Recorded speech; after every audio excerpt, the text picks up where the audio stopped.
In the Swiss city of Basel, there is a tower where the police cannot enter, not without permission. It pays no taxes to anyone.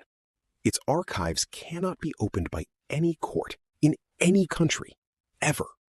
And every 2 months, a small group of people walks through its doors and makes decisions that move the money in your pocket.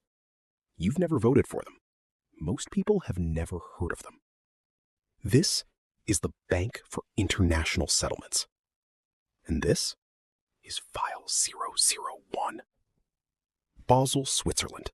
Population 170,000. Known for art fairs, pharma companies, and an 18-story cylindrical tower that doesn't appear on any list of the world's most powerful buildings. By design. Under a treaty signed with Switzerland, the land it stands on is effectively beyond Swiss law. Swiss authorities need an invitation to cross the door.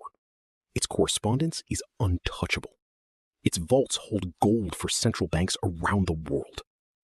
Now here's the question nobody asks. Who gave a bank the privileges of a nation? The answer begins with a war debt nobody could pay. 1930. Germany owes the victors of World War I more money than it can ever repay. So the great powers create a new institution to manage the payments. A bank owned not by people, not by governments, but by other banks. Central banks. It survives the collapse of those reparations. Then comes the Second World War, and the bank does something remarkable. It stays open.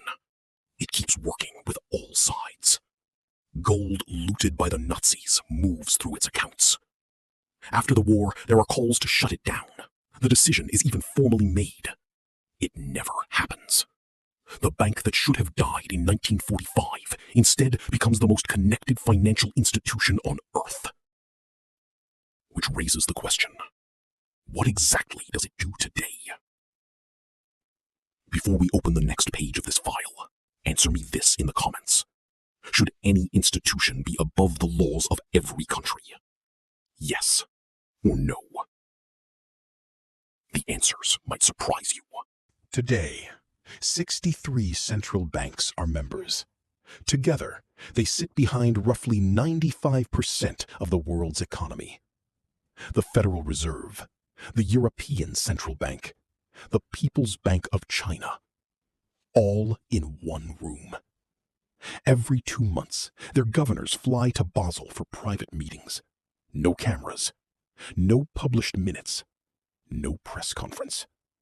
What comes out of those rooms are the rules, like the framework deciding how much capital every bank in the world must hold.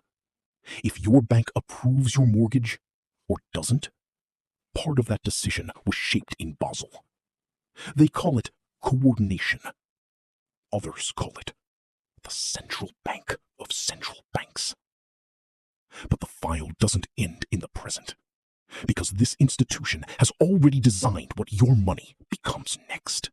Central bank digital currencies. Money that isn't printed. It's programmed. The BIS runs the innovation labs where dozens of countries test it. And in 2020, its own general manager described the difference on camera. With cash, the central bank doesn't know who used a $100 bill today. With a digital currency, the central bank will have absolute control over the rules and the technology to enforce them. Absolute control. His words. Programmable money means money with conditions. Where it works, what it buys, when it expires. The infrastructure is being tested right now, across borders, coordinated from a tower most people will never hear of.